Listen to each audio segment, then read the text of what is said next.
Welcome back to the Conservative Commandos. I'm George Landrith with Rick Trader, and you always have the chance to hear a rebroadcast of our show. If you've missed any portion of it, just check out our website, ccrsnetwork.com and ccrshow.com.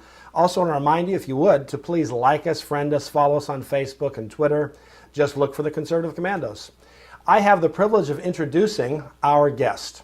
He is actually probably more of a friend than a guest, but glad to call him either, quite frankly, and that is Richard Manning. He is the president of Americans for Limited Government. He also advised then-candidate Donald Trump during the campaign, and thereafter he worked with President-elect Donald Trump on his transition team. And we've invited Rick to come in and talk to us today about essentially looking at this week, what's been going on, and trying to figure out what of it is maybe the most important and how to distill it down to what really, really matters. And so with that, Rick, welcome to the Conservative Commandos. Thanks for having me, George. Absolutely. You have a great publication you put out every day, and it gives a nice digest of news. And so I thought we might look at some of that. Maybe before we do that, tell folks how they can get that digest. Sure. If you go to there's two places you can go. One, getliberty.org. Getliberty.org. If you sign up on the subscribe, you'll get free emails once a day, twice a day max. And those emails will give you the news of the day. And it'll be stuff you're not reading anywhere else. We attempt to dig deep on some issues, and we actually write it because a lot of people on the Hill and the administration read it. So we write it as really a policy brief kind of approach to create understanding for people who have real power, but might not have real deep understanding of some of the events happening around them. So go to getliberty.org and sign up on the subscribe button. Just put your email in and you'll get it starting tomorrow. Excellent. Let's talk a little bit about the FBI surveillance that they've done on Trump, the Trump campaign. There was a time when this was an allegation. There was a time when Donald Trump talked about wiretaps and surveillance of him and his campaign, Trump Tower. Of course, the FBI laughed at that, said that was absurd and silly. We now know what happened. It's no longer a question, did it happen? Now the only question is who ordered it and what was their motive behind it? And I think that I have my own suspicions about that, because when people lie to me, if I say, so what'd you have for lunch today? And they lie about that they had a Big Mac, it tells me they knew they weren't supposed to have a Big Mac. Maybe they're under doctor's orders to avoid high-fat food or something. On the other hand, if they tell me, honestly, I had a Big Mac, I realize it's not a sensitive topic. And so I would assume, because they're lying through their teeth on every little detail, there's almost nothing they've told us that was true originally, that we kind of know that there's something going on here. It's not a good story for them. They lied about it for a reason. People don't lie about senseless, silly things. They only lie about things that they think if the truth were known, they'd look bad. So that's my take. But I want to ask you, how do you see this? What's going on with this Crossfire Hurricane? Also, where did the name Crossfire Hurricane come from? Well, first of all, the name's from a Rolling Stones song, but but here's in terms of the meat of the question, you're 100% correct. So your listeners and viewers will know. James Comey started arguing about whether they were really spies or what else they might be called, because he was offended that people were using the wrong term for the spies that were put into the Trump campaign, or at least attempted to be infiltrated in the Trump campaign. So James Comey isn't arguing that they did it anymore. What he's now arguing on Twitter is that we're calling it the wrong thing, and so we don't understand what it really was. We had one of I can't remember if it was New York Times or Washington Post, wrote an article that said, oh, they did it to protect Trump. They did it to protect the president. Because protecting the president was because he was all this evidence that he was going to be infiltrated by the Russians, and they wanted to make certain he was protected from that. Now, come on, we know what it was for. If you were protecting, you wouldn't lie about it for last year. We know We know based on everything that was going on. We know based on the fact that he was. We had Lisa Page, Peter Strzok's conversations about trying to create insurance policies. We have evidence that there was a meeting in the London office of the CIA to working how to get this done. We know that Christopher Steele was an operative of both the FBI and the CIA. We know the spy who they worked on, who apparently is a guy named Stephen Halper, that he was paid about $800,000 from the Office of Net Assessment out of the DOD. So we have a whole bunch of evidence that this is a paid government operation that was fully funded with an objective of infiltrating the Trump campaign, infiltrating the Trump administration, and attempting to create an environment where Trump could be impeached. There was never any Russian collusion. It was all a setup campaign when they were desperately hoping somebody would take the bait. And so every time they got a meeting, they throw an offer out there hoping somebody would take the bait so that they could be brought down as a result. And after a year of Robert Mueller, we have no evidence that anybody actually took the bait that was being handed out there about Hillary Clinton's emails and the like from Russian sources. All we know, the only people who appear to be meeting with Russians were the FBI, the CIA, State Department, and most probably Fusion GPS under the hire of the Democratic National Committee and Hillary Clinton. Those are the people who are meeting with Russians. Those are the people who were creating dossiers about the Russians. And so guess what?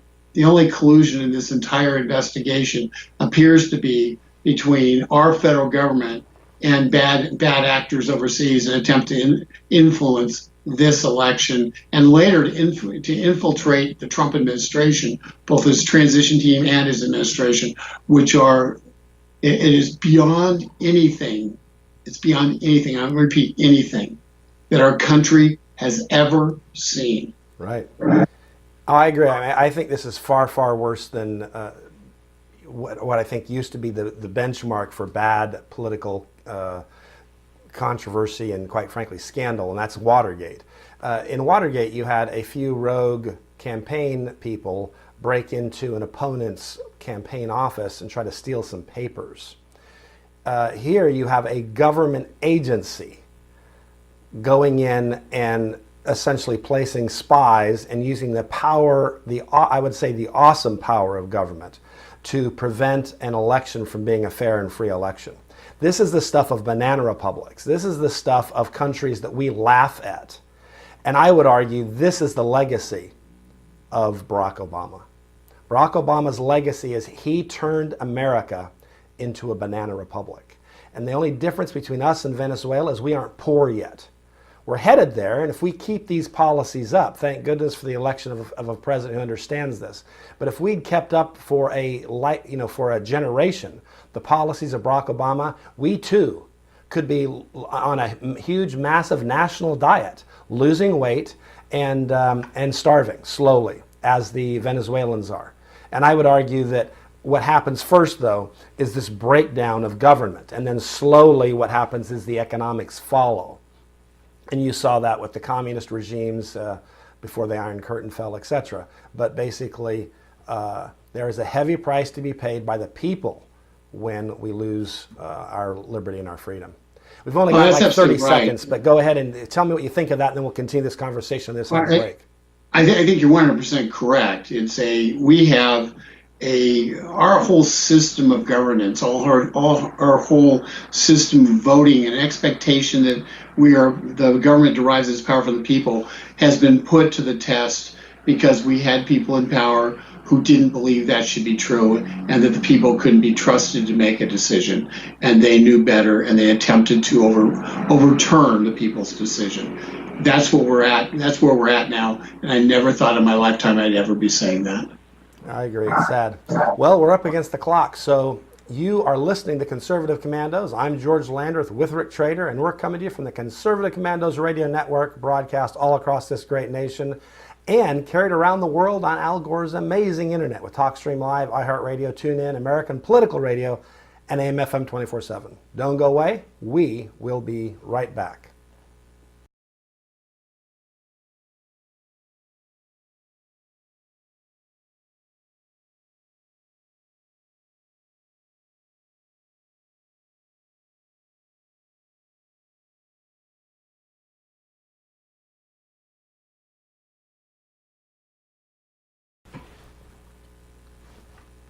Welcome back to the Conservative Commandos. I'm George Landrith with Rick Trader. I want to remind you can always hear a rebroadcast of our show. Just check out our websites, ccrsnetwork.com, ccrshow.com. And please look us up on Facebook and Twitter, and just find us Conservative Commandos. I'm George Landrith, and I'm with Frontiers of Freedom. Those are keywords you can find us. We have been talking with Richard Manning, the president of Americans for Limited Government. Before the break so rudely interrupted us, we were having a very good conversation. Sometimes they say that the problem with an argument is it interrupts a discussion. In this case, the problem with radio is sometimes the breaks interrupt a discussion. And Rick, we were talking about Venezuela, and we were talking about Watergate and how they apply to what we're seeing here today. Well, one of the news on Venezuela that's in the news right now is the fact that the Maduro government has effectively cheated its way to victory again. And it's one of those, in an economy that's failing in ways that people here in America can't imagine, where people who formerly were middle class and wealthy are now being literally digging through trash cans for food, because they've destroyed the wealth in the country through redistribution, socialist policies. They have, by subverting the electoral system, they've taken away any hope that people there have that the situation could be reversed short of revolution.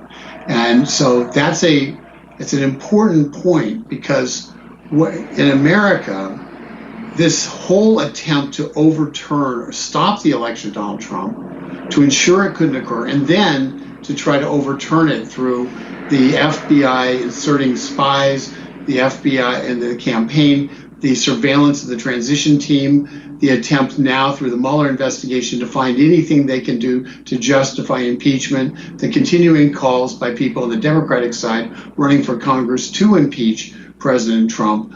Those are all designed to overturn the will of the people and have nothing to do with anything that occurred that might or might not have been illegal. It is a subversion of the will of the people, nothing more, nothing less. And the challenge is that the left never, ever, when they grab control, this is the first time in American history where the left was seeking to refuse to give up control. Remember, the whole resist movement within the government when Donald Trump took over was built around the idea that Donald Trump didn't have a legitimate right to lead. It was to deny him legitimacy. People who wouldn't do their job as public employees were hailed as heroes by the Washington Post, New York Times, and others. They set up websites to try resistor websites. The left was supporting during the campaign until very late. People like Nancy Pelosi didn't condemn Antifa, which is nothing more than a violent communist arm of the Democratic Party. So you've got this situation now where the overall assumption in our country has always been that the strength of our nation is we have peaceful transition of power. That's been our biggest strength. We don't have wars when somebody leaves office. It started from General Washington. When George Washington, the greatest thing he did for our country, and the reason he's the father of our country, is he said, I don't want to be king. He said, I'm going to step down after 2 terms. That's enough. And until FDR, that was the tradition in terms of how long you could be president. And so that's our great tradition in this country, peaceful transition of power. And the Obama people disagreed. The Hillary people disagreed. And most dangerously, many people at the top and even some mid-levels of the CIA, State Department, FBI, and DOJ as a whole disagreed. They not only tried to subvert the election, but they try to subvert the transition and then undermine this president and seek to have him impeached based upon an ongoing covert op they've been running against him. It is unacceptable, George. It is unacceptable at all levels. Yeah, they're still doing it, which is interesting. And this isn't just a political disagreement, because if they don't like Donald Trump, they have every right under the First Amendment to not like Donald Trump. They are attempting to subvert. This is something that is essentially disloyal to the country at this point. This movement is trying to use the intelligence agencies, the law enforcement agencies, the mechanisms of and power levers of our government to basically overturn an election. It's not simply they disagree. If they want to write op-eds and say they don't like Donald Trump, I'd have no complaint. But that's not what they're doing. No, absolutely right. And it's not just in the government. We're seeing it translating into people around the country, where Tommy Lauren the other day, somebody came up to her in a restaurant when she was there with her mom or somebody and threw water in her face because she's a television commentator. Right. We've seen people who wear a Trump hat somewhere and they get physically attacked because they're wearing a Trump hat. You see, what they're really trying to do is they're trying to intimidate. They're trying to say that we don't have a right to have a voice, that we are evil because we don't agree with them. And, the one thing about the left is anything they say about us is always what they're doing and what they are. Because what exists now is a large group of the country doesn't believe that you and I and your listeners have a right to have a voice, that that our beliefs are such an anathema to them that we are, in fact, should be shut down and quieted, whether it be through Google Analytics, Facebook algorithms, or Twitter shadow banning, or being attacked on the streets because we're wearing a MAGA hat.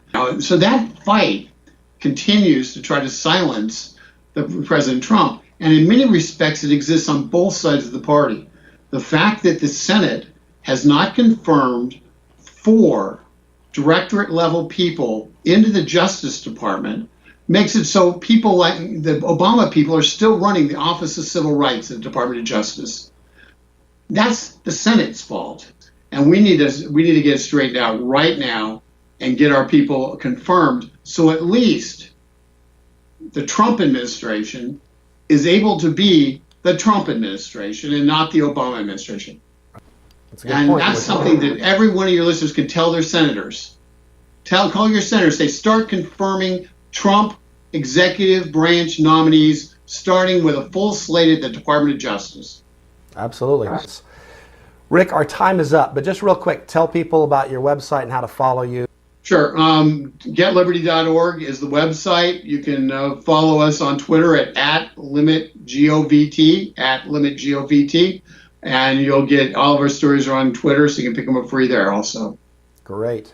Thanks so much. Really appreciate it, Rick. Always good to talk with you, my friend. And we're going to send the show back to Rick, the other Rick Trader. Thanks so much.